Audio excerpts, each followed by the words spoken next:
Pale kuna watakoenda, wataenda wazima, watarudi wakiwa wanaumwa. Kwa sababu mtu ukienda pale ni mzima, utarudi utasikia mguu unauma, ndio ile unasikia kesho na kesho kutwa fulani alikufa. Kwa sababu yeye sasa hapo ndio inakuwa ndo kafara yake yani. Mauzauza yapo kwa sababu tunaishi na viumbe vya ajabu ndani ya nyumba.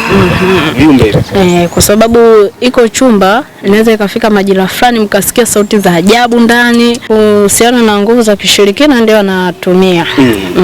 Na hata pale nyumbani kuna chumba nikashakipanga kabisa na uruhusiwi mtu yoyote kuingia kwenye hicho chumba kwa sababu kuna vitu vyake amehifadhi ambavyo vinamsaidia kwenye hizo harakati zake za kusaidia watu.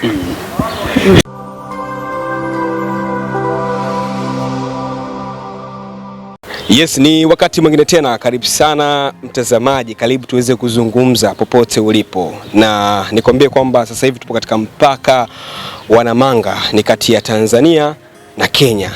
Tumemdaka ama tumemfumania mtoto wa Pastor Ezekiel Odelo, ikiwa tarehe 27 ya mwezi wa 6 mwaka 2026 na 28 ana mkutano hapa Dar es Salaam. Nikasema tuweze kuzungumza naye kwa sababu tumemvamia na yuko katika dinga yake bana. Kenya kuaje kwanza? Safi, za kwako? Sawa kabisa. Fresh. Sawa.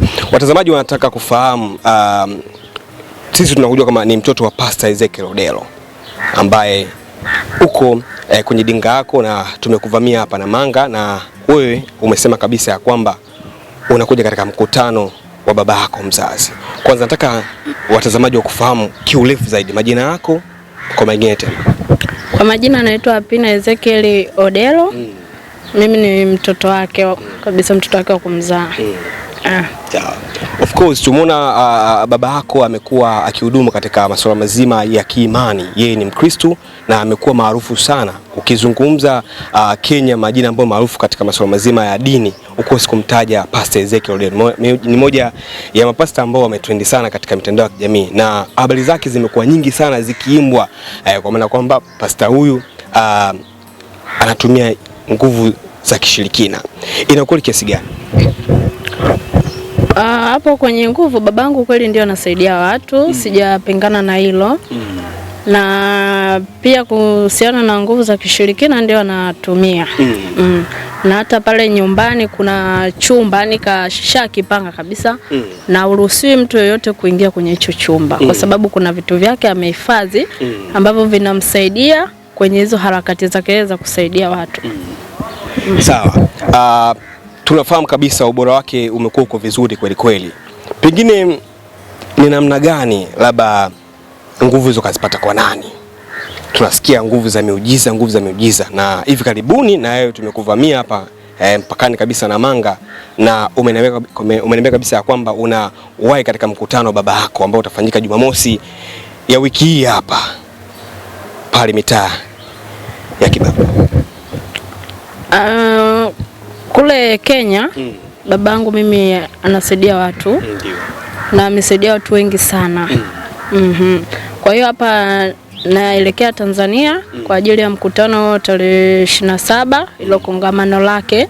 Lakini ndani ya hilo kongamano kuna kitu ambacho yani amekuja kukifanya kwa sababu Kenya kashafanya, ameshachoka, kwa hiyo ameamua kuja na Tanzania napo.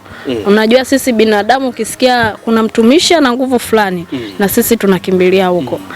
Sasa hapo kwenye hizo nguvu babangu mimi sawa ni mtumishi, si katai, lakini kwenye hizo nguvu pia kaunganisha na nguvu za kishirikina. Kwa hiyo endapo kuna watu watakapokusanyika wengi pale kwenye kongamano, na yeye atafanya kama ni moja hapo ya kutoa kafara yake. Pengine watu mtaani wakiwa wanasema kwamba baba yako anatumia nguvu za Freemason, pengine walipokeaje?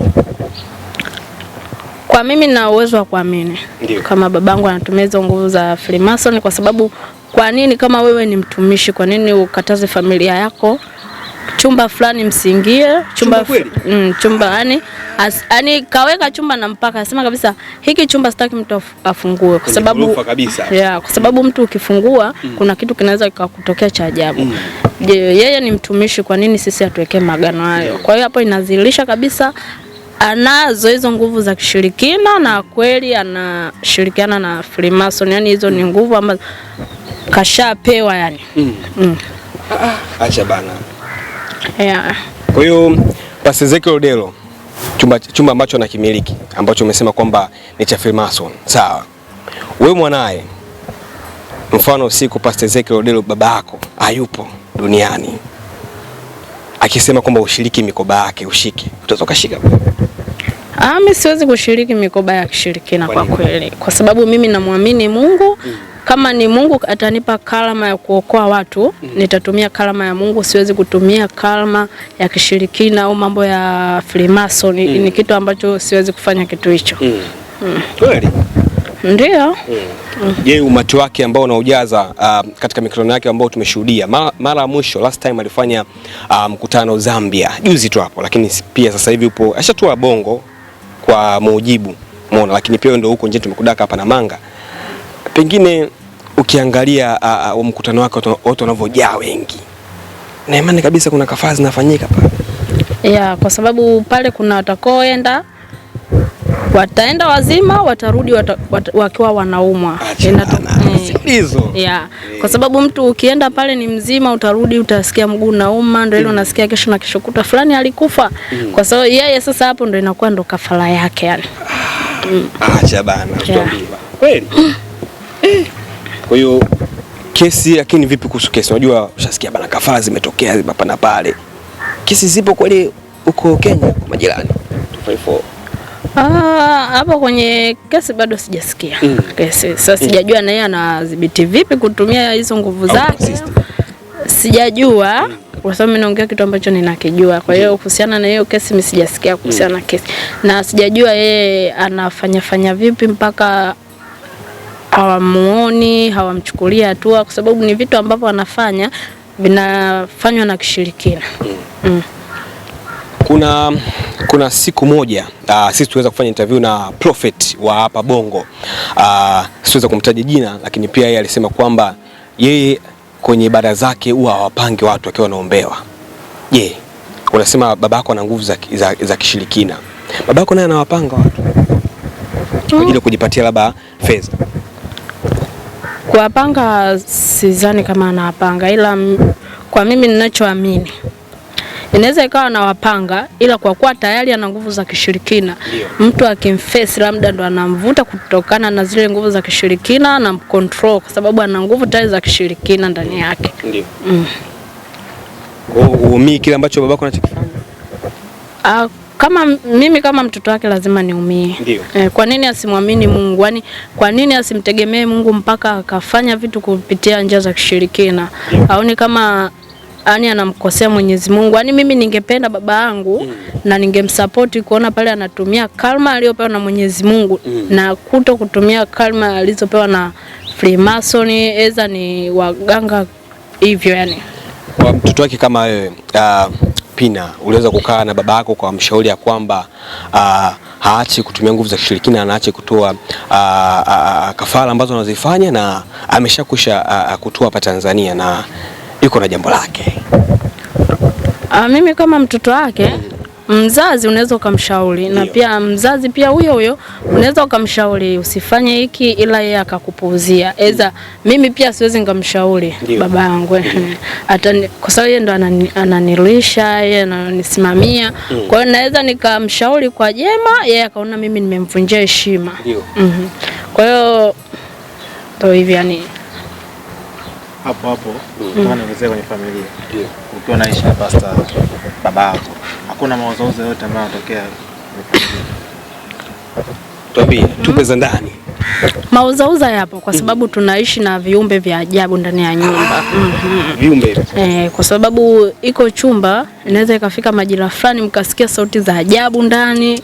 Unaweza kumuuliza au ukamwambia baba, kuna vitu nasikia, akwambia utakuwa una nani tu una stress, ila kwa sababu yeye ni vitu anavifuga na anaelewa. Sasa sijajua wana maagano gani, eza wameshaambiana ikifika muda fulani nipe taarifa tuje tuongee, unataka nini, au mimi kuna kitu gani unataka uniongezee katika hizo nguvu zao. Na issue ya masepetu kutabiri ni kweli au ni kiki tu? Kuhusiana na ishu ya Wema Sepetu kwenye utabiri wake, hapo sidhani kama yeye ndo alitabiri, kwa sababu hiyo ni mipango ya Mungu na yeye anatumia masuala ya kishirikina. Kwa hiyo huwezi ukamuingiza Mungu na ukaika, yani ni masuala ya Mungu na masuala ya kishirikina sasa na maji na mafuta. Kwa hiyo yani asiseme yeye ndo kamtabiria Wema Sepetu, ni kitu ambacho nakataa. Kwa maana alitumia upepo baba. Yani yeye alitumia upepo wa wenzie ambao wametumia karama za Mwenyezi Mungu.